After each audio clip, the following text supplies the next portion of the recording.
está aguardando os demais alunos que vão estar entrando. Então, assim, esse momento, ele é o fechamento, tá certo, gente, do nosso projeto. Nós estamos encerrando esse projeto do Dia Internacional da Árvore. Nós temos algumas atividades que vocês vão precisar realizar a partir dessa live de hoje, a partir das discussões que a gente também vem já fazendo em sala de aula, como nós tivemos uma mesa redonda com 2 turmas, né, que foi o 6º e o 8º. Então, nós estamos, assim, concluindo hoje, encerrando esse projeto hoje, no sentido de palestras e de mesas redondas. Mas tem uma atividade que vocês vão precisar fazer. Bruno, Edivaldo, vocês querem dar as boas-vindas aos meninos? Então, boas-vindas a todos, tá? Vamos lá mais uma vez nos encontrar aqui e falar um pouquinho do que a gente já vem falando, já falou ano passado, vai falar hoje novamente, falou durante essa semana, né? A gente teve uma combinância, a gente tem uma ensalada rápida aí naquele conteúdo que a gente falou, tá certo? E aí a gente vai dando continuidade, tá certo? Tá, já entrou todo mundo? Ou vai esperar mais entrar alguém mais? O pessoal está entrando. Uhum. Professor Edivaldo. E aí, pessoal, é sempre um prazer estar com vocês, né? Como a gente sempre fala na aula. A gente também chegou a discutir alguma questão na sala de aula de consumo, consumismo, e a gente pega esse viés, né? Para ter realmente a ideia do quanto custa cada item que nós consumimos, né? O quanto isso tem de impacto para o meio ambiente, para a nossa vida, para a nossa realidade. Então, vamos lá. Deixar o pessoal chegar aí para a gente estar continuando.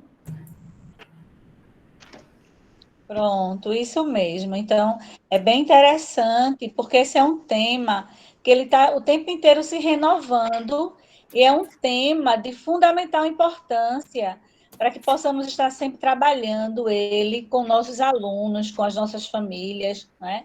Nós não podemos esquecer do quanto a natureza ela é importante para nós e de como nós precisamos, além de respeitar essa natureza, a gente também está cuidando dela e aproveitando a mesma, né? Então, não se trata Bom só dia, professora Valdênia. de cuidar propriamente. Bom dia, meu amor, mas de aproveitarmos também essa natureza, não é? Nós vamos dar início agora já realmente com os nossos temas, tá certo? E aí eu vou passar para o professor Bruno iniciar e em seguida o professor Edivaldo, tá bom? Pronto. Tá bom? Então, antes de começar, eu gostaria de fazer algumas introduções, tá bom? A gente tem que falar de alguns termozinhos técnicos, alguns conceitos, para poder entender a real importância dessas florestas. A gente tem aqui 3 slides que eu vou falar para vocês, 3 tipos de slides diferentes. Um eu vou mostrar como é que acontece a dinâmica de certa natureza. Que dinâmica? A dinâmica dos seres vivos. Como é que a energia ela é produzida, como é que ela é transferida e como é que os seres vivos a utilizam. Tá certo? Então, deixa eu colocar aqui para apresentar. Porque aí vocês veem o meu slide também, tá bom?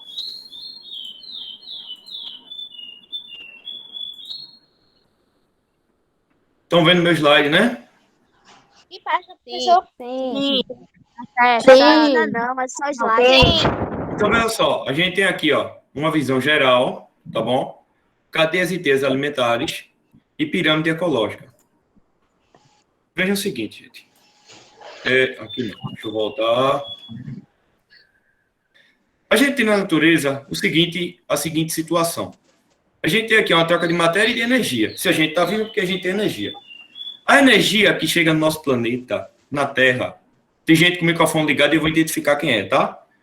A energia que chega no nosso planeta por meio do Sol, tá certo? A energia luminosa que vem do Sol. Forma de radiação. Aquece a Terra, joga energia nas plantas. E essas plantas são os seres que são produtores, certo? A planta, a árvore. Se você imaginar assim, uma floresta, você vai ter milhares de espécies de plantas, planta, árvore, gramínea, pode ser todos os tipos de vegetais. Todos eles fazem uma coisa chamada fotossíntese, tá bom? Por isso que eles são chamados de produtores. Isso quer dizer que eles criaram essa energia? Não. Isso quer dizer que eles produzem energia por meio de uma fonte natural, que é quem? A luz do sol. Então, aqui eu tenho aqui a energia, estão vendo aqui o mouse, essa setinha aqui jogando para os produtores. Mas só a energia luminosa, só a planta não é suficiente para se fazer esse processo. Então, eles dependem de quê? De componentes inorgânicos. O que é componente inorgânico? Água e sais minerais.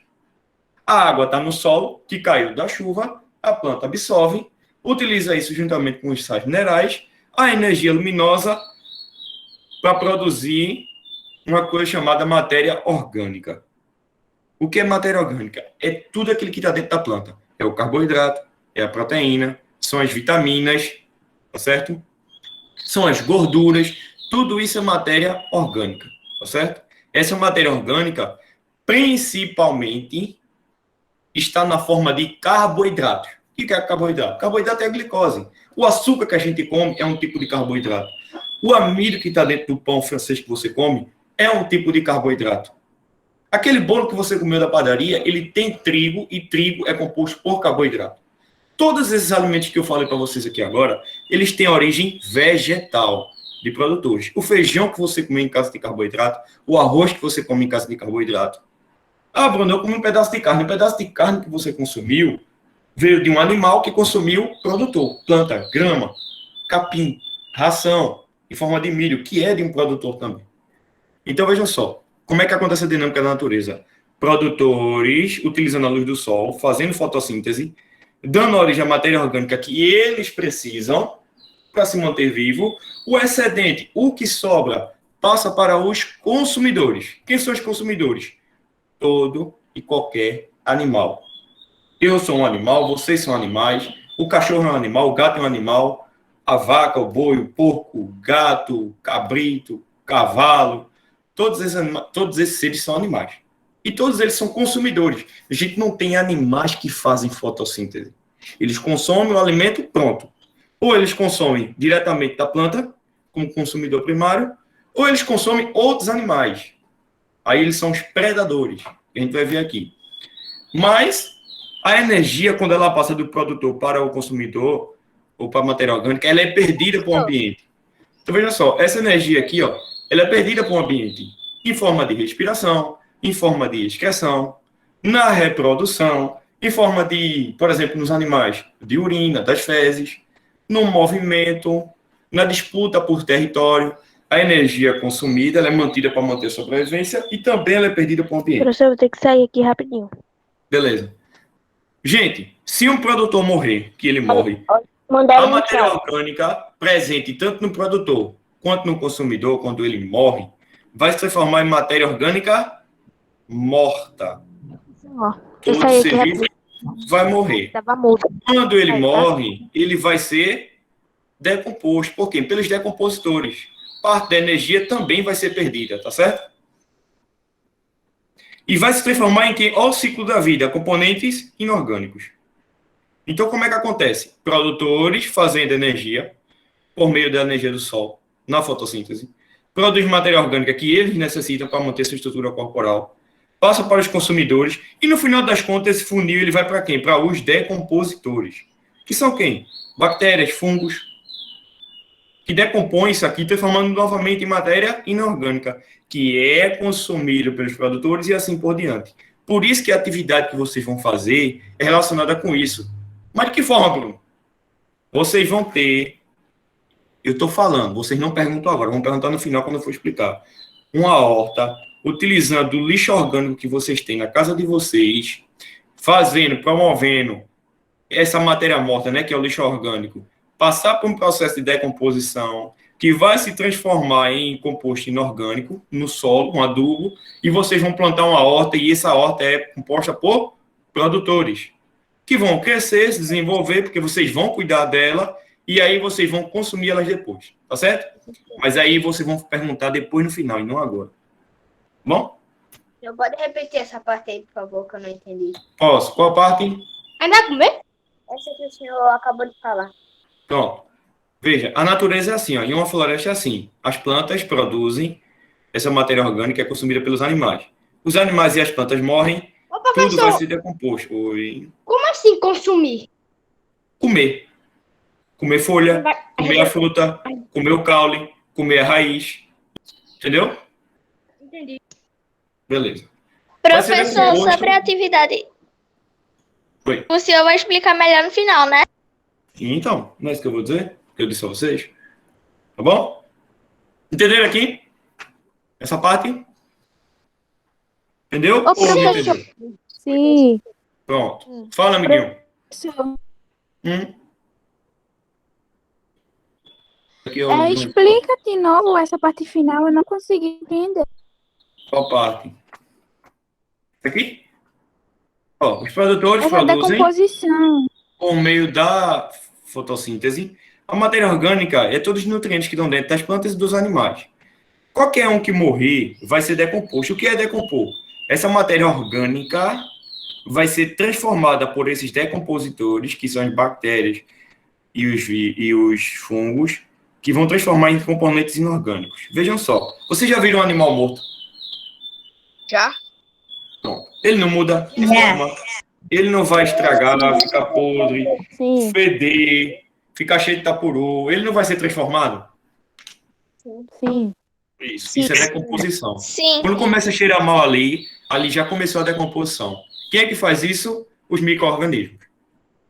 Todo ser vivo passa por decomposição quando morre. Vai se transformar em minerais. Entenderam? Entendi, Que são obrigada. essenciais para o desenvolvimento dos produtores. Em que processo? A fotossíntese. Tá bom? Beleza? Tá ok? Ótimo. Vocês são desenrolados, rapaz. Vocês são nossos alunos. Ó, pirâmide de energia. Eu vou falar disso aqui rapidinho, só para a gente entender. Mas não é muito o foco da gente, não. É só para vocês entenderem que os produtores... Vejam, eu tenho um quadro aqui. Olha o tamanho dos produtores com relação aos consumidores primários e secundários. Pirâmide de energia, gente. As plantas, as árvores, as florestas, dentro do seu interior corporal, elas têm muito mais energia do que os animais. Então, pensem comigo.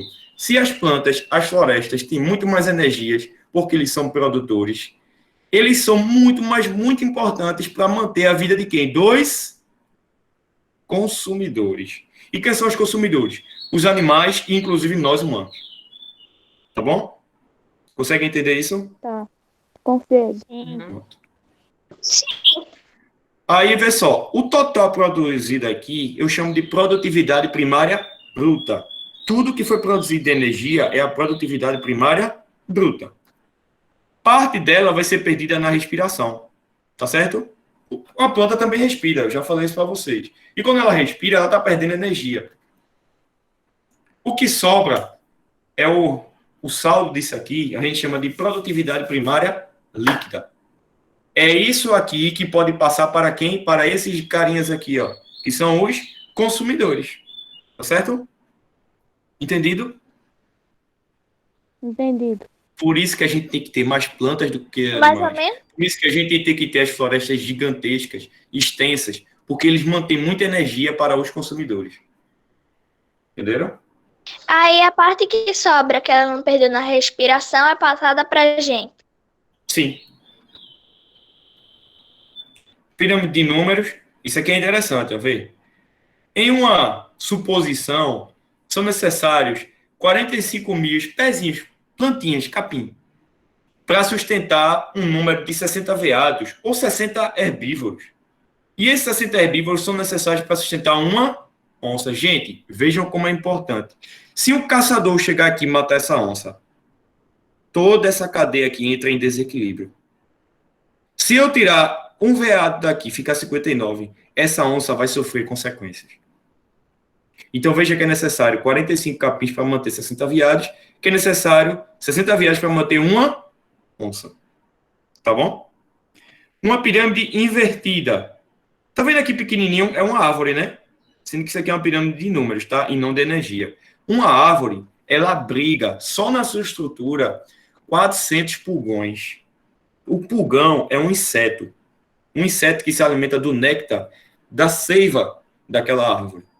E esses pulgões possuem parasitas que somam 20 mil para uma proporção de 400. Então, veja, em uma única árvore, eu tenho aqui 20.400 seres vivos vivendo nela. Só de parasitas de pulgões e pulgões. Aí vocês têm que pensar que em uma árvore eu tenho aves, em uma árvore eu tenho outros insetos, eu posso ter uma mariposa, eu posso ter uma borboleta, eu posso ter uma lagarta, eu posso ter uma lagartixa, eu posso ter um macaquinho, eu posso ter um coati, eu posso ter uma série de outros animais que vivem em apenas uma única árvore. Vejam que papel importantíssimo as florestas e cada uma árvore tem na natureza. Estão entendendo isso? Esse ciclo Sim, da vida? Sim. sim. Pronto. Aí às vezes a gente nem vê, mas tem um monte de animais que moram lá, né? A gente nem sabe que tem. A mesma coisa aqui, ó. É necessário 900 quilos de capim para manter 240 quilos de veados, que é necessário para manter 8 quilos de uma onça. Isso aqui, gente, é proporção, tá? É só para você ver a importância desse danadinho aqui, desse capim, que é a parte verde.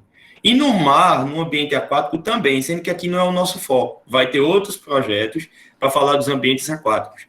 Mas aqui também é a mesma coisa, ó, zooplâncton, fitoplâncton. A gente estudou isso aqui, eu acho que na turma do fundamental. Foi? Esses dias. A gente foi no 7º ano. A gente falou bem disso aqui. No sexto ano.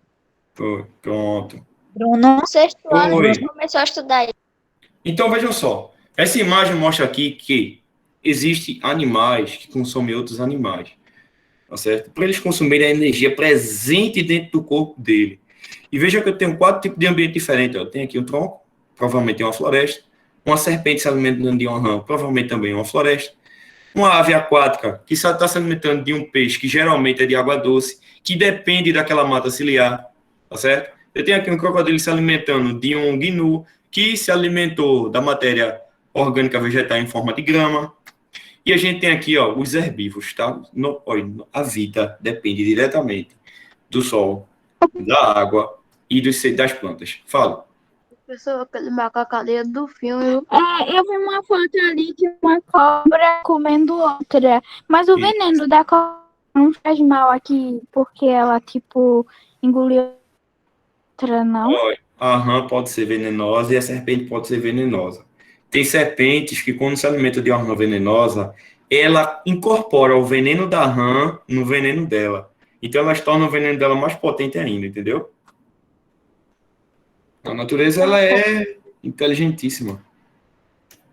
Olha, então... Bizarro, na verdade. Isso, a gente tem uma cadeia alimentar, tá certo? Onde todos dependem do outro. Gente, não tem ser vivo que não dependa do outro. Todos dependem de outros seres vivos. Ó, o produtor aqui, por exemplo, o repolho, ele é um produtor que serve de alimento para um gafanhoto, que é um consumidor primário, que serve de alimento para a sabiá, que é um consumidor secundário, que serve de alimento para a serpente, que é um consumidor terciário, que serve de alimento para o carcará, que é um consumidor quaternário, e que todos esses, nesse meio do caminho, qualquer um desses que morrer, vão passar pelo crivo dos decompositores. Tá bom? Tá certo? A mesma coisa no ambiente aquático. Eu tenho aqui o fitoplâncton, que é um produtor, o zooplâncton, que se alimenta do fitoplâncton, a sardinha, que se alimenta do zooplâncton, o atum, que se alimenta da sardinha, o tubarão, que se alimenta do atum, e os decompositores, que vão fazer a mesma coisa. Tá bom? Todo mundo morre nessa história. E aqui a gente tem isso aqui, na verdade, na floresta. O produtor que serve de alimento para vários tipos de animais, e vários tipos de animais servem de alimento para vários tipos de animais.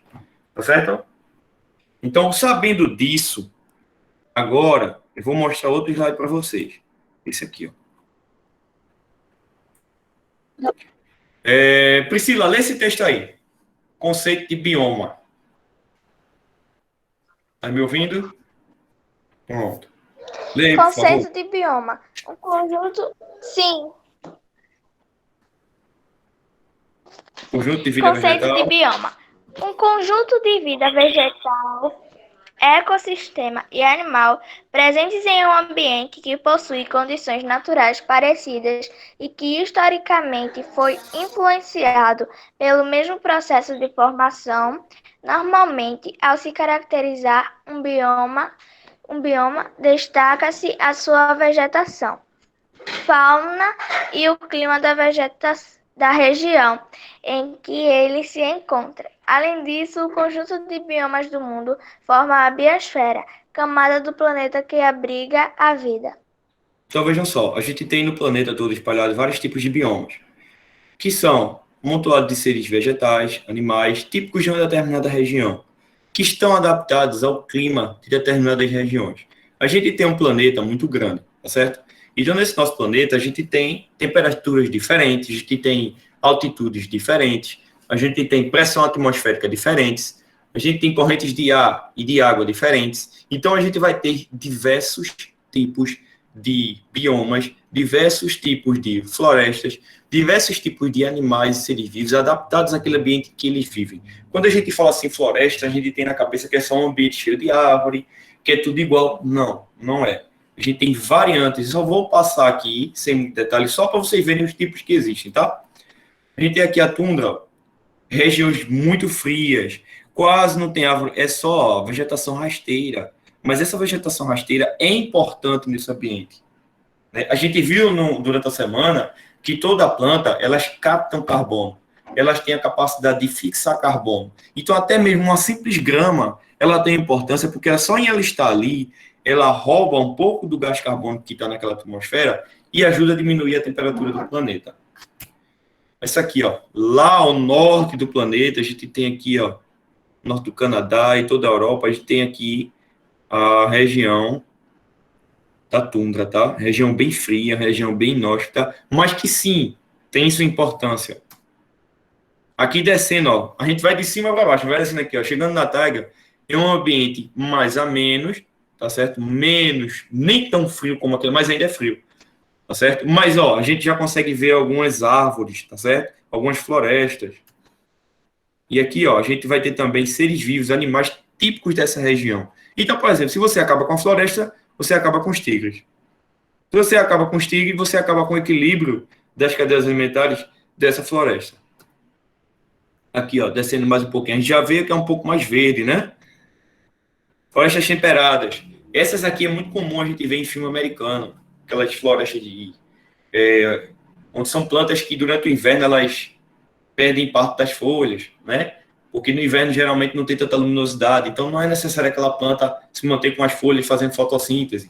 A gente vai ver que lá vai ter as quatro estações do ano bem definidas: primavera, verão, outono e inverno. Vocês já assistiram aquele episódio do Pica-Pau, em que ele debocha, acho que é de um esquilo lá, que tá guardando comida, né? É bem famoso esse episódio. Sim. Então, o bichinho tá lá, ó, trabalhando durante o verão todinho, primavera, só trabalhando, guardando comida, estocando comida. E o Pica-Pau tirando onda. O Pica-Pau nem aí. Chega no inverno, o Pica-Pau não tem nem nada de comer, um frio danado, e ele vai procurar comida onde? Um cara lá.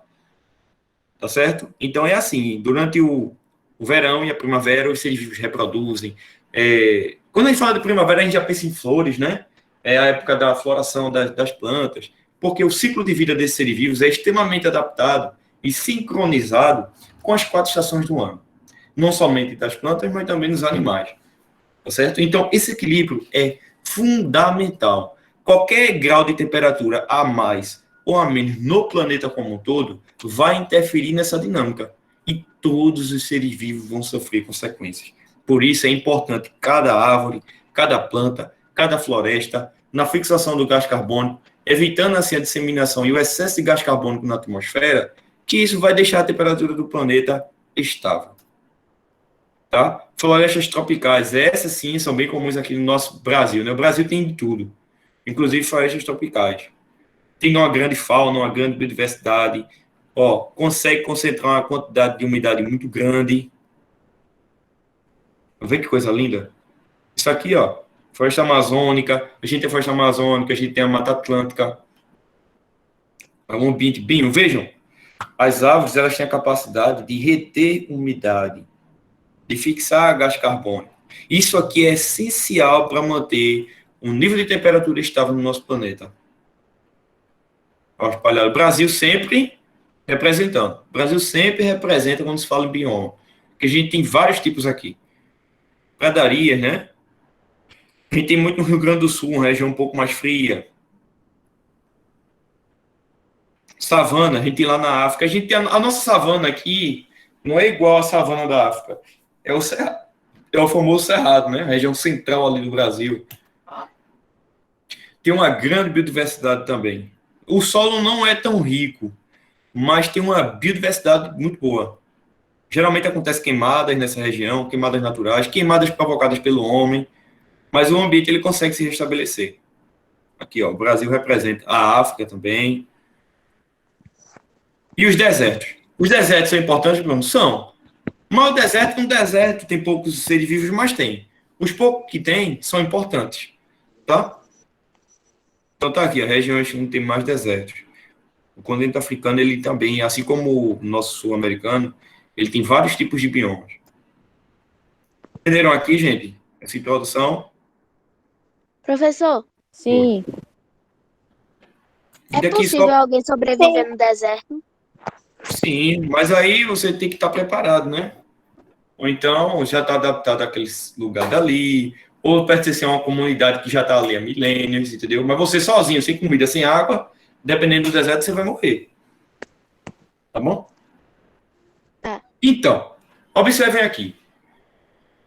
Eu já falei sobre esse quadrozinho aqui, mas vou mostrar de novo. Tá certo, gente? A grande importância das florestas, além da captação do gás carbônico, além da retenção da umidade, é manter a temperatura do ambiente estável. Manter o clima do planeta estável. Vejam lá, quando eu falei da importância das plantas. Vocês lembram lá, né, dos produtores e dos consumidores? Eu falei disso aqui a semana, eu vou falar novamente. Ó. O que é que uma árvore ou as florestas permitem? Contribui para a biodiversidade. Contribui para um número diferente de espécies. Certo?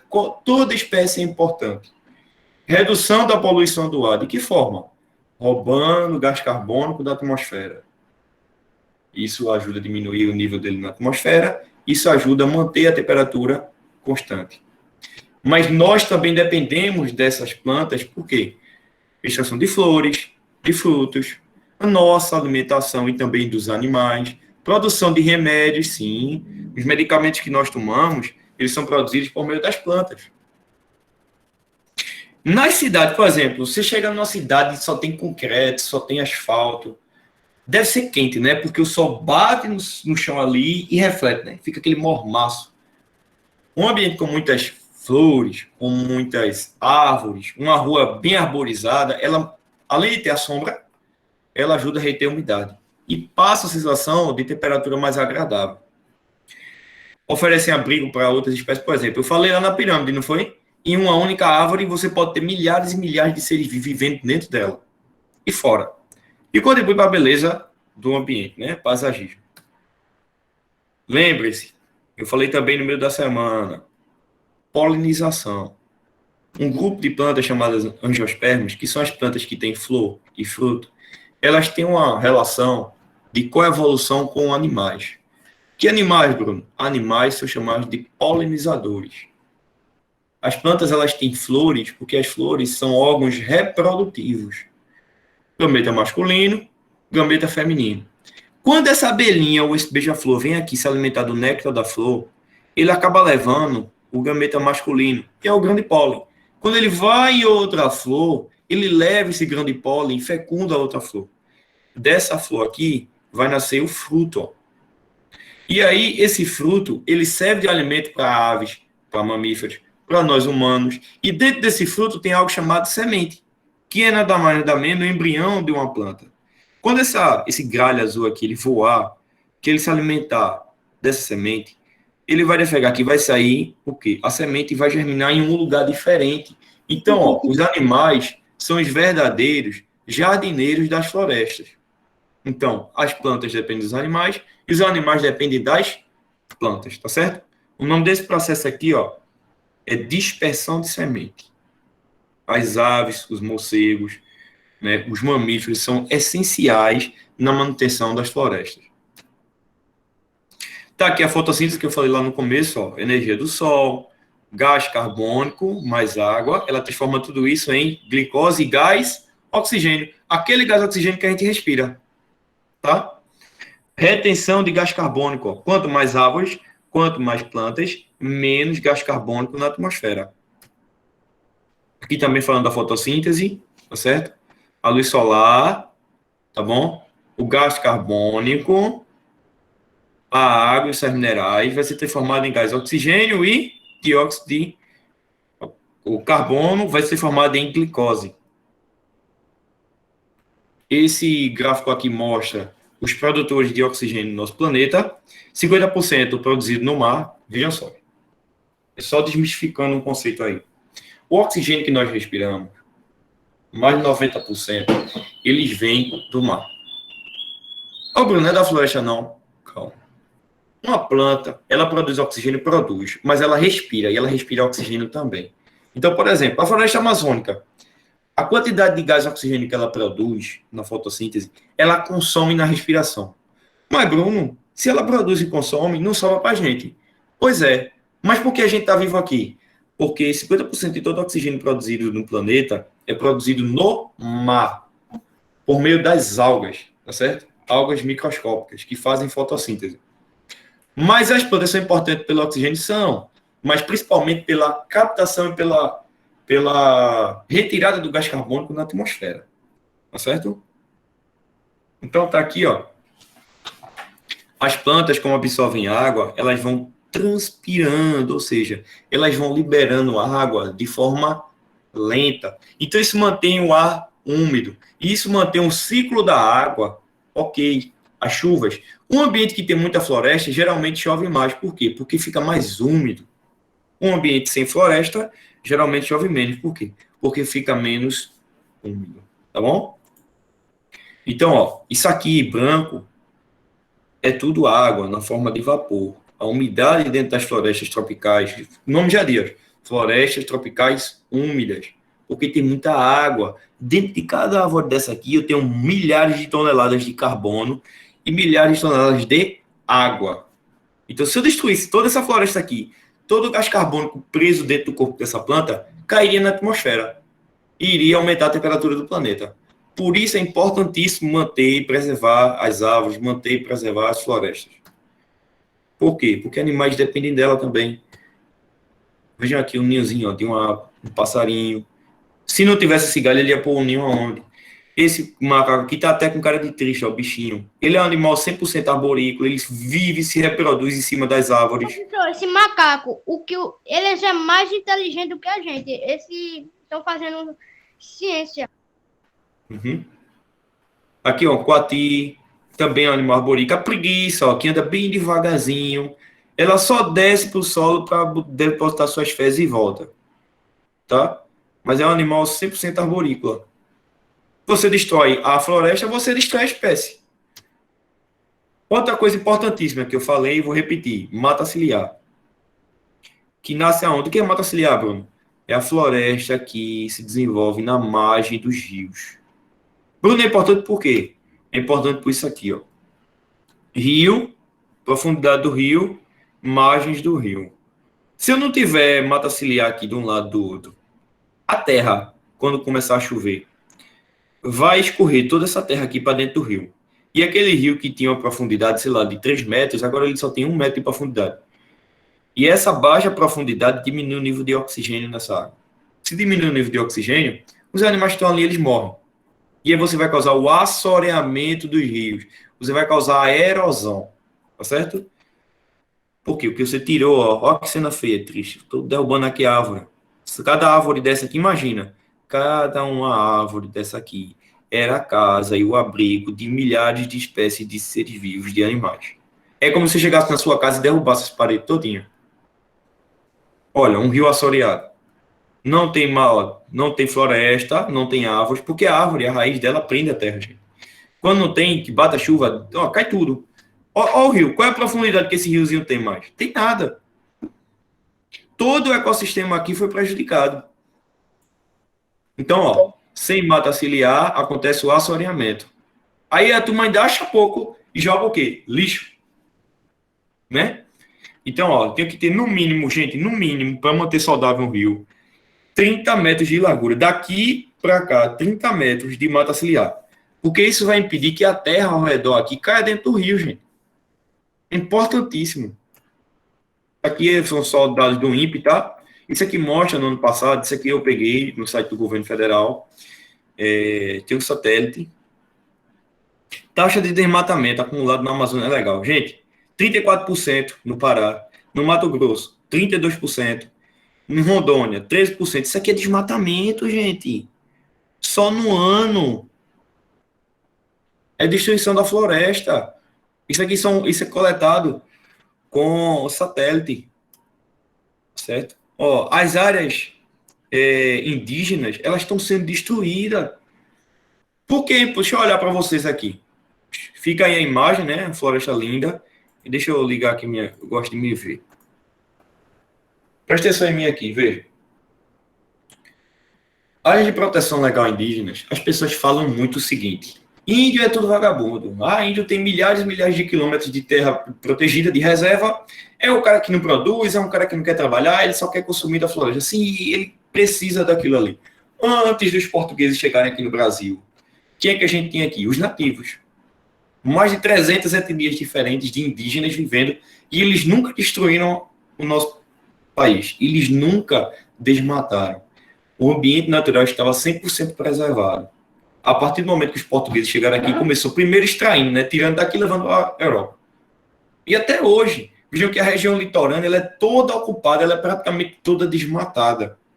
Hoje, ainda no centro da Amazônia, lá no meio da região norte do país, a gente tem uma área bem preservada. Mas por quê? Porque é difícil acesso. Se a gente não tiver cuidado,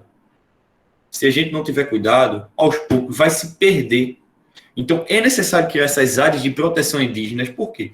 Quando você cria uma área extensa de proteção indígena, você não só está protegendo o índio que mora ali, mas você protege a natureza. Porque os índios não têm, na sua natureza, na sua cultura, destruir a floresta. Não. Eles se alimentam, eles sobrevivem de tudo que a floresta dá para eles. Sem destruir aquilo ali. Tá certo? Mas nós, digo nós, o governo, os estados, né, as indústrias, se começarem a olhar para lá, eles vão extrair o que tem lá de bom. Então, é mais importante, é mais rentável manter uma floresta intacta, viva, utilizar do turismo, utilizar de visitas para fazer renda para aquela comunidade local, tá certo? Do que você simplesmente destruir. Tá certo? Vejam só. Alguma pergunta? Agora aqui, alguma pergunta? Professor, Uma por vez. Fala, amiguinho. Só sobre o trabalho mesmo. Depois a gente fala. Oi. a raiz, ela segura a terra e faz que ela não vá para os mares, né? Isso.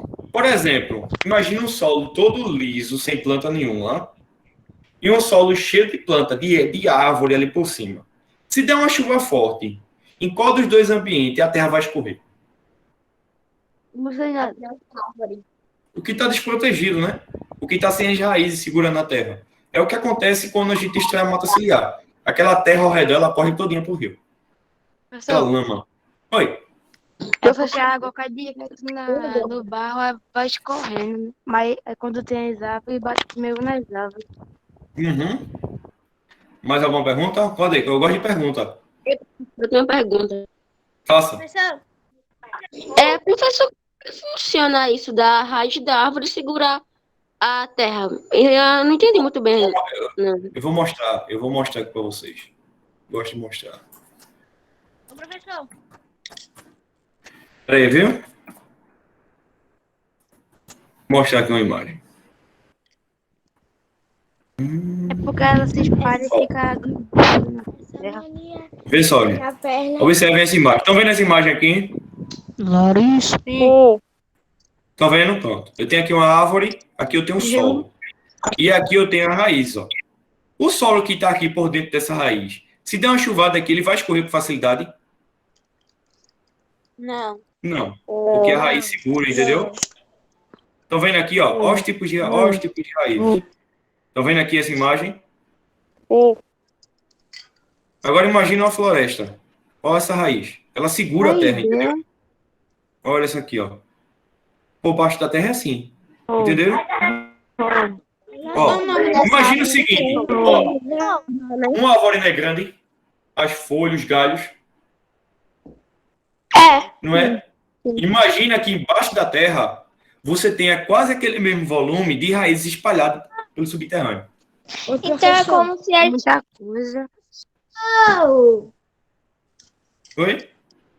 Professor, quando eu venho aqui para a escola, quando eu vou para a escola, eu Certo. vejo uma árvore bem grande com várias raízes por Professor, dentro da terra. Oi? Oi. de Deixa eu mostrar robótica, outra. mas nessa água só vai ter mais. Estão vendo aqui, ó, raiz? Sim. Sim, então Assim também como as plantas menores. se uma, Se você se tira uma ela, você árvore desprotege. tem uma raiz assim, um monte de árvores podem conseguir Segurar segurar o toda a solo. terra. Vamos dizer. Isso impede a Cada erosão. árvore maior é a Por maior. isso, quando o planeta fica girando, o Sol não vai se embora. Agora É. tem mais depois. Ô, professor, Oi? quanto mais grande a árvore, mais a raiz é enorme. Quanto maior a árvore, maior a raiz. Porque assim, ela é grande, a raiz segura, né? Como Eu se fosse saí uma base de sem uma querer. casa. Entendeu? Professor, Oi? eu tenho um pé de gengibre, a raiz já tá pulando para fora da terra. Isso. E se não tiver cuidado, ela prejudica a estrutura da casa, né? Porque a raiz ela vai estourando as colunas. Ô, professor, Professor, Oi? Oi?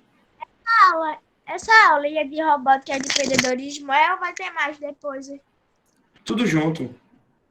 tudo Ô, junto. professor, Ô, naquele que o senhor estava explicando dos animais, que ele come outro, tem algum animal que ele come o outro, mas ninguém come, que nenhum animal come ele? Os predadores de topo. Por exemplo, o leão. O leão é um predador de topo. É o último consumidor da cadeia alimentar. A gente não vai ter um predador natural que se alimenta do leão. Entendeu? nenhum. Não. A não ser que, presta atenção, há um leão velho, um leão doente, um leão machucado, ele pode ser atacado por um grupo de hienas, por exemplo. Animais oportunistas.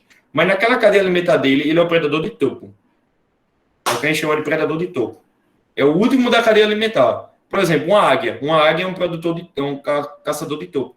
Ela não vai ter um predador natural. Pessoal, nesse momento agora, o professor Bruno ele vai estar fazendo o fechamento para o professor Edivaldo iniciar a parte dele. Isso. Vejam só, a atividade que a gente vai fazer consiste, presta atenção, tá? Vocês vão em casa, na casinha de vocês. Vocês podem pegar, porque a gente vai fazer um monte de coisa ao mesmo tempo. A gente vai fazer reciclagem, a gente vai fazer reutilização de processos que você tem em casa de lixo. Veja, a gente vai utilizar, vocês têm garrafa PET aí, vocês podem cortar.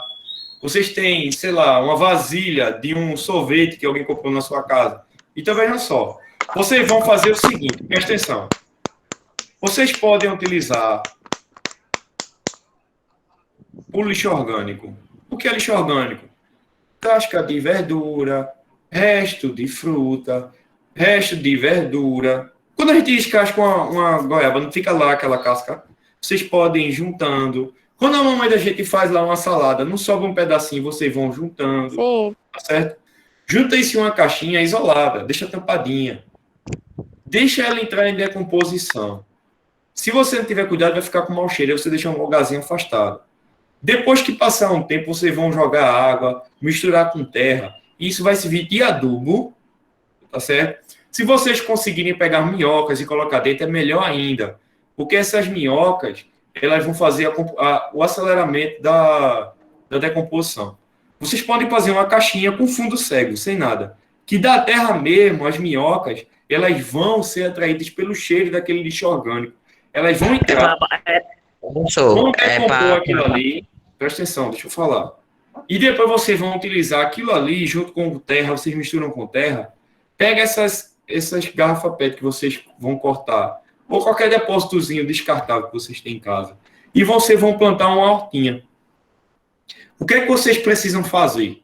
Eu preciso avaliar vocês, tá certo? Eu preciso que vocês filmem o passo a passo. Professor, eu cortei as garrafas. Você filma lá na garrafa, tira uma foto, pode fazer um videozinho. Eu vou estar plantando. Aí você vai lá, tira a foto, você plantando. Você faz o vídeo, você plantando. Professor, está começando a germinar. Eu plantei um pezinho de tomate, o tomate está germinando. Eu plantei um alfacezinho, o alface está crescendo. Vocês vão filmar, vocês vão tirar foto. A gente vai fazer um único vídeo que a gente vai estar vivenciando ao longo do ano. É um processo longo, tá certo? Pessoal, olha só agora. Todo mundo agora, o professor Edivaldo agora vai entrar com a parte dele, e o professor Bruno, por esses dias, na próxima semana, vai estar encaminhando o passo a passo nos grupos, tá? Para não ficar nenhuma dúvida. Isso. Professor Bruno, muito obrigada, tá certo? E Nada. agora o professor Edivaldo vai fazer a parte dele. Vamos prestar atenção. Perguntas só no final que a gente responde. Vamos lá, seguir o mesmo ritmo, né? Dar atenção, prestar atenção, não fazer silêncio. E assim, no momento que abrir para fazer as perguntas, a gente faz as perguntas, beleza? Vamos segurar, porque a gente começa. Aí tal, isso, aquilo, tal, não sei o quê, e acaba que a coisa não vai fluindo. Vamos lá? Deixa eu abrir aqui o nosso material de hoje. Pronto, ok, vamos lá. Todo mundo está visualizando o slide? Sim. Sim. Exato. Pronto, ok? Beleza. Então a gente vai trabalhar hoje nesse tripé aqui, ó. Sustentabilidade, consumo e reutilização. O que é que a gente traz nessa proposta? Uma ideia de unir as nossas 3 disciplinas, que é a questão do empreendedorismo, artes e a robótica. Dentro desse contexto que a gente está falando agora. Só passar aqui o primeiro. Isso aqui foi um tema que a gente debateu em sala, a gente refletiu, assim, a gente teve a oportunidade de refletir com algumas salas, dentro da perspectiva do empreendedorismo, que é a questão do eu quero ou eu preciso. Será que tudo que eu compro, tudo que eu já comprei, realmente é algo que seria uma necessidade vital ou teria uma importância relevante para a minha vida? Quantas vezes a gente já passou pela experiência, né, de comprar alguma coisa e daqui a algum tempo a gente nem lembrar que tinha comprado essa coisa.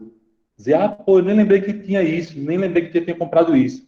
Ou então, muitas vezes, a gente procura e acaba nem achando, né? Porque isso é um sinal de que a gente não comprou algo que realmente iria entrar em utilização, que a gente realmente iria fazer uso. As meninas, a questão de maker, né? As makers, pincéis de maquiagem, os meninos, a questão de, sei lá, brinquedos, coisas desse tipo. A gente sempre acaba caindo nessa tentação. Sempre acaba caindo nessa tentação, né? De ver aquela vitrine lá bonita, ver aquela vitrine com aquela placa de promoção. Isso é pau, né? Isso pega a gente de uma forma realmente despreparada. Aquela placa, promoção, tudo com 50% de desconto. Aí o que é que passa no inconsciente? Se eu não levar, eu estou perdendo uma oportunidade. Quando muitas vezes a coisa nem acontece dessa forma, né? Porque assim, se você imaginar, todo produto em sua fabricação, ele acaba utilizando recursos naturais. Nós sabemos que o plástico vem de polímeros naturais, que é a questão do chumbo, do ferro, do alumínio. Todas essas questões, eles passam por utilização de recursos naturais. Só dar um exemplo para a gente imaginar. Quando a gente compra uma roupa, ou melhor, no processo de fabricação de uma roupa, seja uma calça, uma blusa, uma bermuda, ela passa por processos de lavagem e de tintura na sua fabricação. E a gente sabe perfeitamente que a questão do processo de lavagem, principalmente, ele é composto por quê? Água e produtos químicos, como água sanitária, alvejantes e etc. E para onde vai toda essa água? Ou diretamente para os rios, ou cai, de repente, em algum esgoto, que vai percorrer um caminho um pouco mais longo, mas que vai cair lá no rio novamente. No rio, que vai desaguar no mar. Então, só para a gente pensar no quão sério é a questão de comprar algo sem realmente ter necessidade, só para a gente pensar nisso, para a gente ilustrar melhor na cabecinha da gente, será que o valor que a gente paga numa blusa, numa calça, será que esse valor consegue realmente pagar aquele prejuízo que foi causado à natureza? Ou será que ele custeia apenas o custo de produção, o custo de fabricação que a empresa teve? Né? Só para deixar mais claro para a gente, além desse custo de produção, o custo do tecido, da linha, das pessoas que costuraram, etc., existe um custo que talvez seja um custo mais sério, que é justamente o custo da depreciação, o custo da degradação, da destruição da natureza. E que, assim, mesmo que nós pagássemos, 10 vezes mais naquela peça de roupa, isso talvez não fosse suficiente para custear esse prejuízo, né? Então fica já um alerta bem grave logo de cara, para a gente estar pensando realmente no que a gente precisa, para que a gente realmente possa estar fazendo essa compra, pensando que isso tem um impacto maior, não só nos nossos bolsos, né, no bolso dos nossos pais, tal, mas assim, diretamente na natureza. E qual seria o peso de realmente se manter nessa posição de querer ter? Eu preciso ter, eu preciso comprar, eu preciso adquirir. Quais seriam as principais motivações desse processo? Muitas vezes é a questão da moda, né, o modismo. Muitas vezes é a questão do mas todo mundo tem, mas todo mundo faz, mas todo mundo usa. E, de repente, será que existe a mesma necessidade na sua vida que existe na vida do outro? Ou será que o outro realmente está priorizando o ter, em vez de buscar a questão de ser? Porque, assim, existe uma questão muito, muito particular nisso aí, que quando você busca ser, o ter, ele vem por consequência. Quando você busca ser um bom estudante, um bom filho, futuramente um bom profissional, uma boa pessoa, as coisas vão acontecendo naturalmente. O universo vai nos dando as respostas necessárias, não é isso? Então, assim, assim, um bom emprego, uma boa família, um bom reconhecimento, isso é tudo consequência de quem nós somos, né? O ter deveria ser algo realmente secundário, né? Primeiro eu busco minhas qualidades, primeiro eu busco fortalecer meus pontos fracos enquanto pessoa, enquanto filho, enquanto aluno, para depois buscar ter, para depois buscar conseguir, né? Em uma das salas, eu não lembro se foi o sexto ano, a gente citou até o caso de duas MCs, a gente fez uma comparação de duas adolescentes que são MCs, né? Assim, não cita nomes dela, que o vídeo vai para o YouTube, mas assim, uma mora numa grande capital, que é o Rio de Janeiro, o pai dela é um produtor musical, envolvido no meio musical e tal. Essa menina nunca conseguiu ir muito além. Ela caiu na graça, assim, com os falsetes, umas coisas, ninguém diz o nome, por favor. Ela caiu na graça com os falsetes, umas coisas, mas assim, nunca conseguiu ir muito além, né? Ela tinha possibilidades, ela tinha condições, ela conseguia ter possibilidade de ir além, mas não conseguiu chegar. Fica naquela média ali, naquele meio, mas não avança. Enquanto a gente tinha outra MC aqui da periferia do Recife, que o que tinha era dois amigos, né? O que ela tinha era dois amigos, um para levar ela numa bicicleta e o outro para sair filmando, fazendo o vídeo dela. E o resto foi tudo aquilo que ela era, aquilo que ela conseguiu ser. Foi a questão da criatividade, a questão de conseguir realmente montar uma ideia.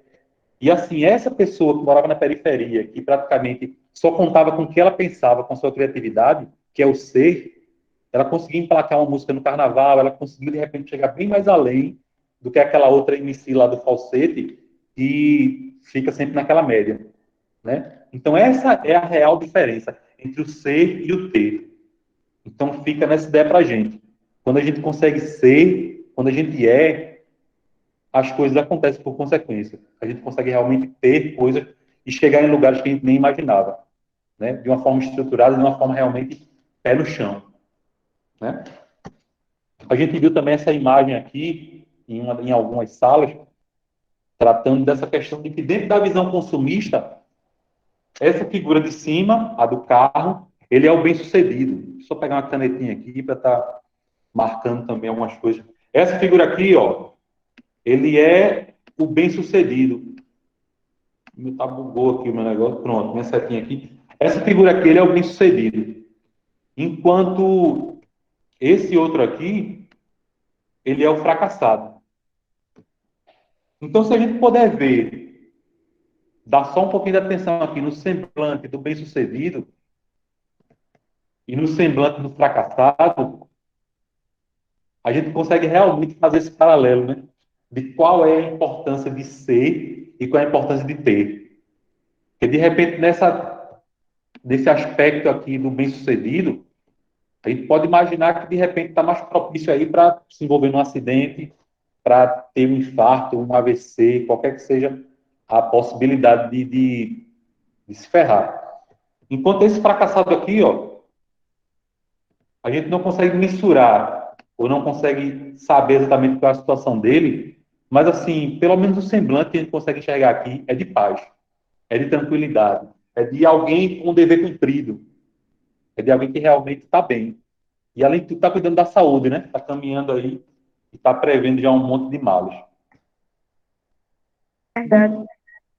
Perpassando isso aí, a gente chega numa definição de consumismo, que é o ato que está relacionado ao consumo excessivo. Chama a atenção de vocês aqui para essa palavra aqui, ó, excessivo, ou seja, a compra de produtos ou serviços de modo exagerado. Me chama a atenção de vocês para essa outra palavrinha aqui. Por que das duas palavras?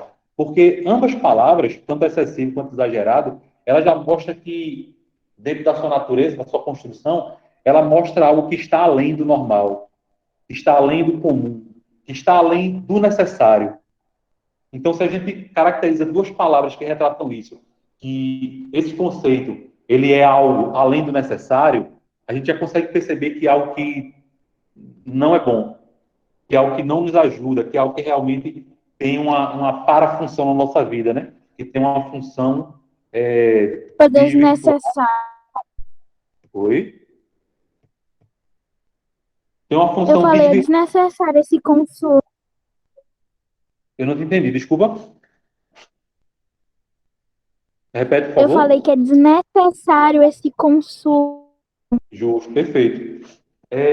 Já traz duas palavras dentro do seu conceito que já mostram que existe uma função distorcida, não é isso? Que existe algo além do nosso necessário. E aquilo que é além do necessário é algo que a gente pode ficar sem, é algo que a gente pode esperar um pouco, é algo que a gente pode repensar, é algo que a gente pode estar realmente avaliando se é necessário, se realmente deve ser feito ou não. Beleza? Trazendo aqui para vocês, para conhecimento, alguns tipos de lixo, que muitas vezes a gente cai na tentação de pensar que lixo é lixo, né? Ah, terminou lá, acabou o uso, o que não serve é lixo, vai para o saco, vai lá para o lixão e tal. Mas assim, existem esses tipos de lixo aqui, os 6 tipos, que é o lixo doméstico, que também é chamado lixo domiciliar, né? Ou residencial, que é tudo aquilo que é produzido dentro das nossas residências, como principalmente resto de alimento, embalagens plásticas, papéis em geral, plásticos, entre outros.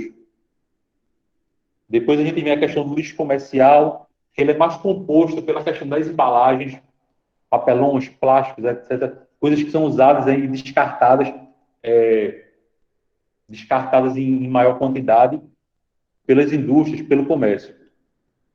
Vem o lixo orgânico, foi justamente o que o professor Bruno falou lá para fazer dentro daquele processo de juntar com a terra, depois colocar água, que é o processo de compostagem, né? Se eu não me engano a palavra é essa, que é justamente a partir desse material orgânico aqui, ó. Setinha aqui para a gente não se perder, setinha aqui. Justamente esse composto orgânico, que é justamente o processo onde nós vamos estar devolvendo aquilo que a natureza nos deu. Pelo menos uma pequena parte, né? A gente está devolvendo os nutrientes, devolvendo todo aquele composto, aquela matéria que a natureza nos deu, devolvendo um pouquinho para ela. A questão do lixo industrial, que pode variar de muitas formas, né? Ele traz aqui embaixo. O lixo, lendo aqui nesse parágrafozinho aqui, ó, o lixo industrial ele é bastante variado, podendo ser representados por cinzas, que é justamente como tem aqui na imagem, a dispersão dos gases através das chaminés, através das queimadas e outros modos. Podendo ser representados por cinzas, lodos, óleos, resíduos alcalinos ou ácidos, plástico, papel, madeira, fibra, borracha, metal, escórias, vidros, cerâmicas. E nessa categoria inclui-se também grande quantidade de lixo tóxico. Esse lixo que necessita de tratamento especial pelo seu potencial de envenenamento. Né? Isso aqui depende muito do ramo que a empresa atua, para que exista essa dispersão, né? De qual é a natureza da dispersão do material, qual é a natureza do material que ela joga fora, que ela polui o meio ambiente. E aqui a gente vai seguir, né, dentro daquele nosso contexto, da nossa proposta de artes e robótica e sustentabilidade, a gente vai seguir de uma forma mais segura, mais agarrada na questão do lixo eletrônico, que são aparelhos eletrodomésticos e eletroeletrônicos, e seus componentes, incluindo acumuladores de energia, como pilhas, baterias, e lâmpadas fluorescentes e produtos magnetizados, de uso doméstico, industrial e comercial. Aqui já tem uma diferençazinha aqui que é bom, é interessante a gente falar, que é a questão dos eletrodomésticos e dos eletroeletrônicos. Vocês lembram daquele circuitozinho elétrico que a gente fez na sala, que era um condutor, uma fonte de energia, um condutor elétrico e um componente, onde nós acendemos um LED, ligamos o motor e etc. Sim. Justamente, esse material, esses aparelhos eletrodomésticos, eles contam unicamente com circuitos elétricos, como é o caso do liquidificador. Se a gente pensar na construção de um liquidificador, ele está bem caracterizado com aquele circuito que a gente mostrou, que é justamente uma fonte de energia, que é a tomada, um interruptor, que é o sistema de giro, lá, né, onde aumenta a potência ou diminui a potência, e um componente, que é o motor. Todo o resto é narrativa, todo o resto é plástico, são adaptações. Mas dentro do conceito do que a gente viu lá naquela introdução a conceitos elétricos, a circuitos elétricos, o liquidificador está totalmente dentro daquilo ali. Não está nada além, né? Então, os eletrodomésticos, os aparelhos que são eletrodomésticos, eles se pautam nessa questão da utilização de circuitos elétricos.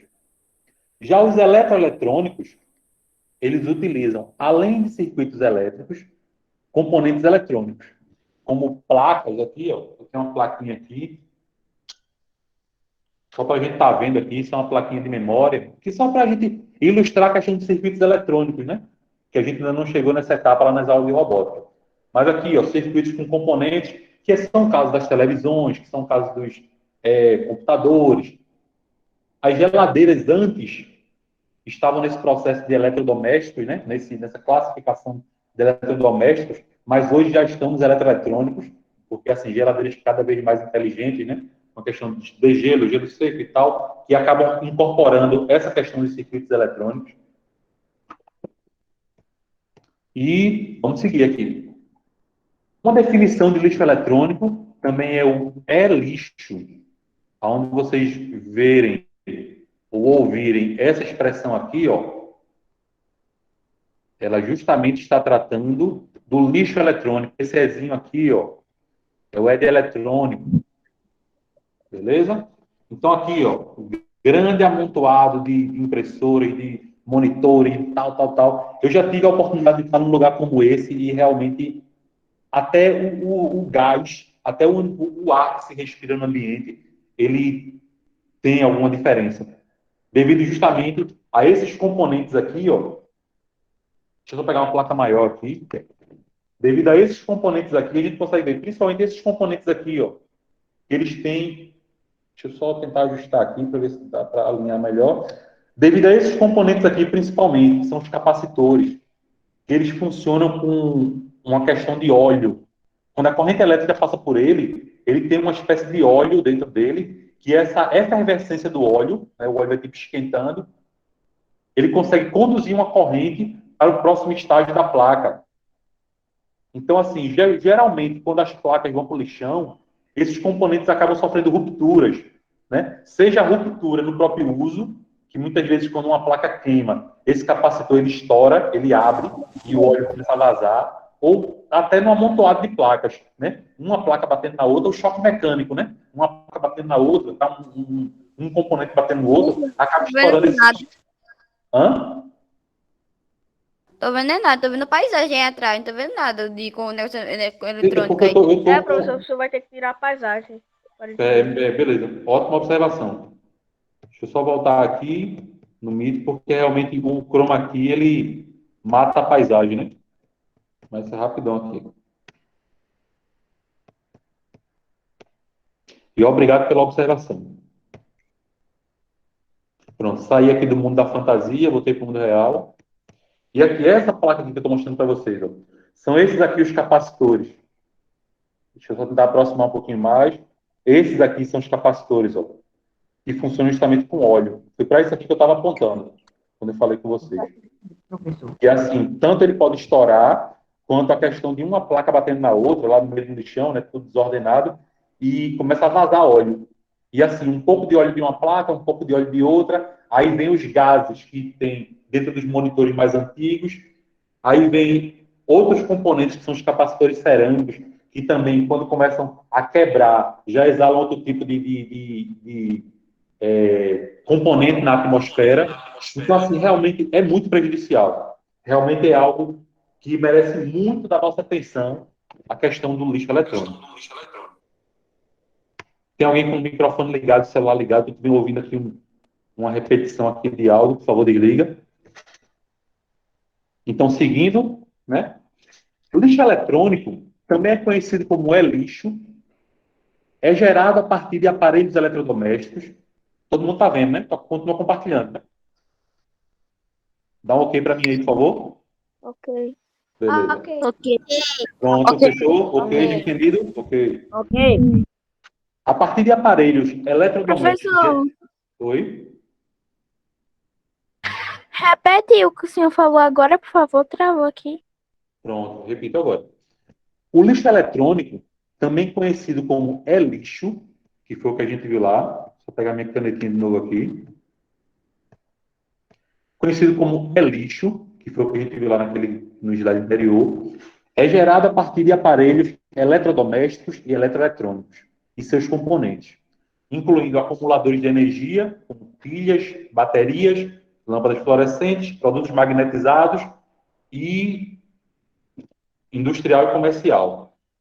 Dentro de alguns componentes, quando ele fala de produtos magnetizados, dentro de alguns eletrodomésticos e eletroeletrônicos, existem a necessidade de campos magnéticos para poder funcionar.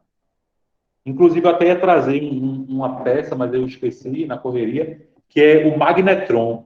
Ele fica dentro o forninho lá da cozinha, do micro-ondas. Ele gera um campo eletromagnético para que aquela radiação possa ser ampliada dentro da estrutura do micro-ondas. Então, ele é uma peça quadrada de alumínio que tem vários anéis de ímã para que justamente formular esse campo magnético.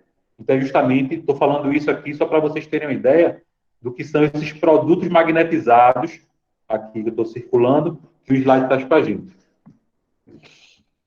Todo mundo adora trocar de celular, comprar um notebook ou uma televisão nova. Gostamos de estar sempre em dia com as novidades tecnológicas. Certo? Todo mundo pensa, ninguém responde. Todo mundo pensa, certo? Certo, não é isso? Isso é uma realidade na vida de todo mundo. Todo mundo adora trocar de celular, comprar um notebook novo, uma televisão. Gostamos sempre de estar nas novidades tecnológicas. Até pela questão de melhor câmera, né, que já gera a questão de uma melhor selfie, de uma melhor filmagem. E assim essas necessidades vão entrando de forma sutil na nossa vida, né? E para onde vão os eletrodomésticos que deixamos de utilizar? Né? Hoje, o sonho da maioria do pessoal, assim, entre uma determinada faixa etária, é ter aquele iPhone 11, iPhone 12, iPhone X e tal. E caso você comprasse esse iPhone hoje, o que você faria com o seu telefonezinho? Telefonezinho de forma gentil, né? Não menosprezando o Eu aparelho ia de ninguém. vender, claro. Né? Alguns iriam vender... Alguns iriam vender, alguns iriam deixar guardado. Eu acredito que uma boa quantidade iria deixar guardado, naquela perspectiva. Imagina se meu iPhone for roubado. Imagina se eu perder o meu iPhone. Imagina se. E eu vou deixar aqui guardado, porque se o telefone quebrar da minha mãe e do meu pai, a gente já tem um para usar. E justamente nessa ideia de deixar guardado, de começar a deixar sem uso, a gente acaba cometendo a questão dos acúmulos de lixo eletrônico. Os acúmulos acabam se tornando, no decorrer do tempo, a construção ou a formação ou o amontoar, né, juntar lixo eletrônico nas nossas casas. Acaba dando nisso. O que fazer com o lixo eletrônico? O lixo eletrônico não pode ser descartado junto com o lixo comum, pois possuem metais pesados que podem causar danos ao meio ambiente, à saúde das pessoas e dos animais. Deixa eu só seguir, eu ia circular aqui, mas eu vou seguir, depois a gente retorna. O Brasil aprovou em 2010 a Política Nacional dos Resíduos Sólidos, onde cria a expressão chamada logística reversa. Cadê a minha caneta? Está aqui. Onde se criou a expressão logística reversa. Só para a gente estar entendendo essa expressão, quando os fabricantes conseguem chegar às lojas e as lojas conseguem chegar até o consumidor final, que somos nós, está existindo aí, nesse momento, uma cadeia logística, uma cadeia de entrega, uma cadeia de transporte, né? Tudo isso nessa relação de entrega do fabricante até as lojas, que são os vendedores de varejo, são os grandes vendedores, e até chegar ao consumidor final, que somos nós, existe uma cadeia logística. Então, o que foi determinado nessa Política Nacional de Resíduos Sólidos? Aqui, ó, ficou torto, mas é isso aqui. Política Nacional de Resíduos Sólidos. Que todos os fabricantes, eles teriam a obrigação de recolher os materiais, fazendo uma logística reversa, que seria justamente, uma vez entregue por ele, uma logística inicial, né? Uma logística de entrega, esses produtos deveriam fazer uma logística reversa, voltando do consumidor final até o varejista, que é a loja, e até o fabricante. Para que voltar ao fabricante? Para que ele possa triturar esses materiais, possa reutilizar eles dentro do seu processo de fabricação. E assim estaríamos justamente diminuindo o impacto lá naquele consumo de recursos naturais. Como nós falamos lá na questão do plástico, lá no início, né? Falamos da roupa, do processo de lavagem, etc. Quando nós pegamos esse processo através de uma logística reversa e fazemos com que ele chegue lá no fabricante novamente, e ele vai fazer esse processo de reutilização do plástico, do metal e também dos componentes prejudiciais às pessoas e aos animais, como fala aqui anteriormente, a gente vai estar, além de tirando todo esse risco dos nossos afluentes, das nossas matas, das nossas florestas, nós vamos estar diminuindo o impacto direto nos recursos naturais. Então, a gente vem aqui, ó, ok, isso aqui, logística reversa. Então, a gente vem para essa questão dos danos que podem ser causados ao meio ambiente a partir dos metais pesados que o lixo eletrônico possui. E quando o lixo eletrônico se torna um problema, esses materiais, quando jogados em aterros não controlados, lixões, podem contaminar o solo e atingir o lençol freático. A gente sabe lá, né? O lençol de água subterrâneo, que é justamente quando a gente cava o poço, que aquela água vem lá do lençol freático. E caso a água venha a ser utilizada na irrigação, isso aqui é super importante, na irrigação,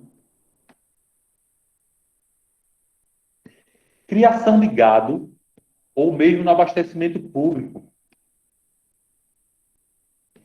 Essa irrigação é uma coisa super séria. Porque já imaginou se existe um lixão com resíduos eletrônicos e esse lixão consegue atingir o lençol freático e em alguma distância lá, em outro lugar, um lugar distante desse lixão, um produtor de verduras, frutas, etc., cava um poço artesiano, perfura o poço e atinge esse lençol freático contaminado, e com essa água contaminada, ele começa a fazer a irrigação de frutas, de verduras, etc. Vocês já imaginaram a quantidade de doenças que vai ser proliferada a partir desse alimento? Vocês já imaginaram a quantidade de problemas, de doenças, de questões de saúde que ia ser disseminada a partir dessa produção, dessas frutas e verduras, etc. E que, assim, sem ninguém nem ter de imediato, noção do que estava acontecendo. Só quando viesse um surto, uma questão de doença, que fosse fazer análise da fruta, análise da água, etc., iriam chegar até a situação. Né? O problema é que é difícil, esse parágrafo de baixo aqui, é que é difícil encontrar lugares apropriados para o descarte. Nem sempre os municípios possuem locais apropriados. Ponto. Uma alternativa é ligar para o fabricante do aparelho, que, por lei, deve dar destino ambientalmente correto, que é justamente o que a gente viu aqui na questão da Política Nacional de Resíduos Sólidos. Ela estabelece que, por lei, o fabricante tem que dar esse destino. Só que, daqui que a gente contacte o fabricante, chega até o fabricante e consiga fazer todo esse processo, existem algumas etapas, né? E muitas vezes a vida corrida, muitas vezes essa ocupação que a gente tem naturalmente não permite. O lixo eletrônico é a saúde. Dentro dessas plaquinhas aqui, ó, como eu falei para vocês, existem vários compostos. Existe o chumbo, o mercúrio, o níquel, o arsênio, o cadmio, o PVC, que é o plástico, e existe o lítio. E o lítio está muito presente nas pilhas e baterias. Né? Então, todos esses aqui causam complicadores na saúde de forma direta. Aqui nós temos alguns percentuais, né? Que em 2014 o mundo todo produziu cerca de 42 milhões de toneladas de lixo eletrônico. Cerca de 7 quilos por pessoa no planeta. Vindo aqui para baixo, né? Aqui para esse último aqui.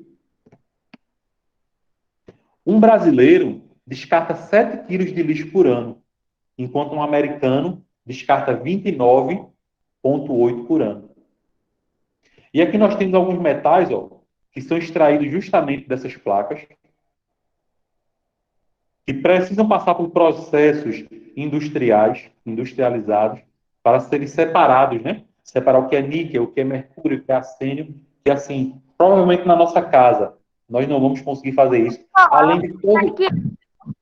além de todo o perigo envolvido de lidar com esses compostos. Em um computador, como nós conhecemos um computador, 94% dos componentes podem ser reciclados. Então, prova que, assim, é uma das grandes fontes de reciclagem e é um dos grandes vilões, né, dentre o conjunto do lixo eletrônico. Eu quero mostrar para vocês agora algumas formas alternativas. Como assim, pedra de mercúrio? O mercúrio, ele é um componente e ele está presente em algum desses pontos aqui minúsculos aqui, ó. Você pode ver que as quantidades são baixas, né? Para você conseguir, tipo, 10 gramas de mercúrio, de chumbo, você vai ter que derreter e trabalhar muitas placas dessas. Dentro desse processo aqui, a gente pode ver, deixa eu só tentar aproximar ao máximo, dentro desses pequenos componentes, a gente consegue ver algumas estrinhas que são justamente os condutores elétricos. Eles têm um papel justamente daquele papel alumínio que nós colocamos lá no nosso circuito elétrico. Eles fazem justamente aquele papel aqui, ligando componentes a componentes. Então, essas trilhas aqui contêm até ouro, só que em baixas quantidades, né? Para a gente chegar, tipo assim, 10 gramas de ouro, é ter que trabalhar, sei lá, acho que uma carreta de placa-mãe. Mas, assim, existem todos esses materiais aqui e quando começam a ser descartados sem controle, eles acabam levando grandes quantidades, porque soma o meu, mais o seu, mais o do vizinho, mais uma empresa que descarta 10 computadores, a outra descarta 20, e esse somatório, no meio ambiente, acaba tendo um grande impacto. Beleza? Existem formas alternativas de estar se reciclando esse lixo que estão totalmente ligadas ao artesanato, às artes, à robótica e a outras situações alternativas. Essas aqui são uma delas, ó.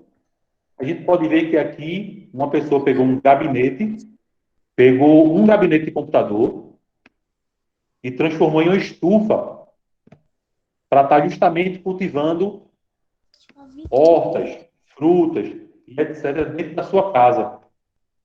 Transformou numa estufa. Aqui nós vemos ó, um monitor velho, aquele monitor CRT, né? Aquele antigão, que hoje praticamente a gente não vê muito. transformado em uma caminha de gatos, que assim, existe cama de gato, de cachorro, de vários animais. Aqui, ó, transformou num vaso, deu uma pintada, tal, uma customizada, e transformou em vaso para o jardim. Aqui a gente já vê, ó, transformou em lixeiras, que essa é justamente a parte plástica do monitor, né? A parte da caixa do monitor. Aqui nós vemos artesanato feito com teclas de teclado. Vários artesanatos. E existem vários outros que eu não coloquei aqui. A gente pode ver, ó, capa de caderno, chaveiro, porta-trecos aqui, bolsas, porta-canetas e etc. Aqui nós vemos a arte produzida com componentes eletrônicos. Isso aí é legal. Componentes que iriam justamente liberar as suas essências, os seus compostos lá no meio ambiente. Então, eles foram retirados dos produtos e foram realmente criados artesanatos, que estão em grandes lugares. Existem exposições de artes a partir de lixo eletrônico, de materiais sustentáveis. Aqui tem mais alguns aqui, ó. Um escorpião, uma aranha, o outro patinador, ouvindo um sonzinho. E assim, é infinito essa questão. Isso vai até onde o único limitador dessa questão é justamente a criatividade. É justamente a criatividade. Assim, nós temos muitos projetos para desenvolver com vocês, vários e vários.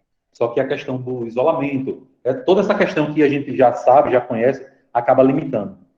Mas, assim, projetos envolvendo arte, robótica, reciclagem de lixo e todo um universo que a gente vai trabalhar daqui para o fim do ano, se Deus permitir para a gente aí, Deus quiser.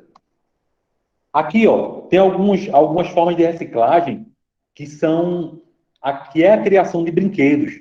A questão de artefatos que já tem uma espécie de automação, que ele consegue se mexer. Alguns de forma controlada e alguns de forma autônoma. Só soltar o videozinho aqui para vocês.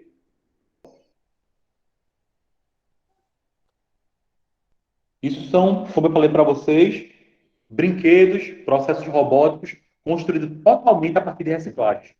Alguns autônomos como esse e outros controlados.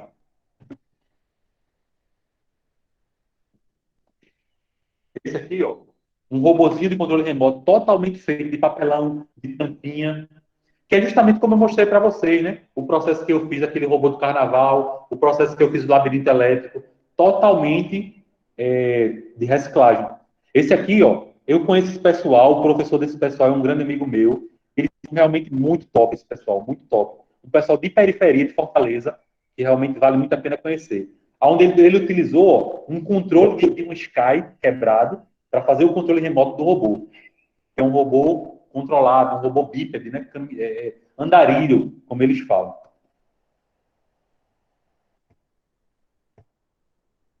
Aí você pode dizer, mas professor, e até onde a gente pode chegar com essa questão de produzir materiais com lixo eletrônico? Eu digo para vocês que a gente pode chegar bem longe. Utilizando lixo eletrônico com todas as suas possibilidades. E quando acabam todas as possibilidades do lixo eletrônico, nós temos um componente chamado Arduino. Alguns alunos aqui já fizeram um curso, já trocaram ideia comigo aqui, de que estão fazendo esses cursos, e que é muito bom. E assim, ele promove o controle, ou a forma de controlar, de forma mais minuciosa, vários motores, vários LEDs, várias situações, para que, junto com o lixo eletrônico, nós possamos ter infinitas possibilidades. Eu vou mostrar para vocês agora um videozinho muito curtinho de um projeto que eu estou trabalhando com um amigo meu, que assim ainda não está pronto, mas que vai estar pronto daqui a algum tempinho, e assim, a gente vai estar vendo esse projeto aqui, na prática, junto com todo mundo. É isso aqui, ó. Ela é uma impressora que segue o mesmo raciocínio da 3D, só que utiliza uma canetinha. Então, essa canetinha... Professor, eu ia fazer um negócio desse para eu não poder escrever a tarefa. É bom. Aí, pessoal, essa canetinha, ela tá, tipo, imprimindo... Professor, quando o senhor fizer, o senhor me manda dizendo os materiais para fazer também? Não, isso aqui... Professor, depois me manda esse vídeo que eu quero ver direitinho. Pronto, vamos... Muito legal. Vamos Professor, muito entender, interessante isso aí. vamos entender o que está acontecendo. Deixa eu só voltar um pouquinho aqui. Ai, professor, escreve, eu quero uma dessa aí. Vamos Ana, lá? Vê escreve a só, tarefa. ela está aqui. Deixa eu dar uma pausa aqui. Eu Deixa eu dar uma também, pausa. professor, dá de presente. Pera, deixa o professor Deixa eu só dar falar. uma pausa aqui no vídeo. Vê só. Essa estrela que ele está fazendo aqui é justamente essa estrela que está na tela do computador. Então, nós lançamos o desenho para o computador e ele manda em informações para que a impressora possa começar o desenho. Ah, entendi. Segue o mesmo processo, o mesmo raciocínio da impressora 3D, da CNC, que eu não sei se vocês já viram, que é uma forma de corte de madeira, e hoje se faz muito, tipo, nomes de MDF, né? Aquela madeirinha fininha, Professor, que é justamente feita a partir desse processo. A gente está trabalhando nesse processo, que vai finalizar ele daqui a alguns dias, e assim, o que a gente manda na tela do computador, ele acaba sendo desenhado aqui, que é justamente a ideia do lixo eletrônico, que se a gente puder perceber, esse suporte aqui, onde a caneta está colocada e tal, são aqueles gravadores de DVD de computadores, que hoje praticamente nem se usa mais, né? Porque tudo é USB, tudo é pendrive e tal, junto com o Arduino, que é esse amontoado de fios aqui no lado esquerdo do processo. Então, assim, a gente realmente consegue ir extremamente longe. Arduino foi? Para fazer ela? O senhor usou o Arduino para fazer ela? Justamente, Arduino com lixo eletrônico. Deu trabalho, não deu, professor. Onde é que o senhor achou lixo eletrônico? O senhor achou ou, tipo... Os gravadores de DVD a gente achou, né? Eram gravadores quebrados. Que, assim, não tinham mais utilidade, porque não estavam mais gravando, não estavam mais funcionando, né? Até para a leitura de CD não estava funcionando. Então, a gente utilizou. E a questão do Arduino a gente comprou, né? É justamente quando é a fusão das novas tecnologias com o lixo eletrônico. Então, assim, é necessário aprender a fazer. Além de obter conhecimento teórico, é preciso colocar em prática. Isso aqui é um dos pilares da educação que foi definido pela Unesco, que é justamente um dos órgãos que avalia e direciona como a educação deve se portar e como ela deve acontecer no planeta. E é importante que nós possamos ter a curiosidade de construir, ter a curiosidade de reutilizar, curiosidade de transformar, curiosidade de pegar aquilo ali que já é do lixo e pensar o que é que nós podemos estar fazendo. Na minha casa tem muito esse dilema, né? Se a minha filha estiver assistindo aí, ela vai estar rindo, porque, assim, acaba um detergente, aí não vou jogar fora, eu digo, pô, não joga fora agora não, que eu vou imaginar se a gente pode utilizar de alguma forma. Acaba um creme de cabelo, alguma coisa lá, uma embalagem de lanche, e eu sempre digo isso, não joga agora não. A gente pode estar realmente pensando o que pode estar fazendo. Como aquele robozinho lá do carnaval, né? Se vocês lembram, eu utilizei a cabeça dele, eu fiz uma garrafinha de Yakult, porque justamente foi esse caso. Um lanche que ia jogar fora, eu disse, não joga essa garrafinha não, que a gente pode utilizar para alguma coisa. E justamente quando eu caí na construção do robô, eu disse, pô, tinha aquela garrafinha lá do Yakult que vai ser perfeito para a construção do robô. Então, assim, pensa dessa forma. O que eu posso estar fazendo para reutilizar aquilo que ia jogar no lixo? E aqui eu quero apresentar para vocês um desenho da nossa amiga Estela, da nossa artista top aí do 9º ano. Eu pedi para ela fazer um desenho referente a esse momento da floresta, um momento de sustentabilidade, um momento de reflorestamento. E assim, eu acredito que aqui é uma árvore desmatada, mas que assim começa a florescer, né? Começa a trazer nova perspectiva de vida. Precisa agradecer, né, os professores por esse momento, um momento riquíssimo. Quem pôde aproveitar, prestar bastante atenção, percebe a riqueza, não é? Que são essas informações, tá certo? Então, os trabalhos direcionados, os professores vão estar colocando depois para vocês, direitinho, para a gente poder também depois mostrar o resultado dessas informações, desses aprendizados que recebemos hoje. Professor Edivaldo, obrigada. Professor Bruno, muito obrigada. Os alunos, cheiro, no final de semana, podem sair.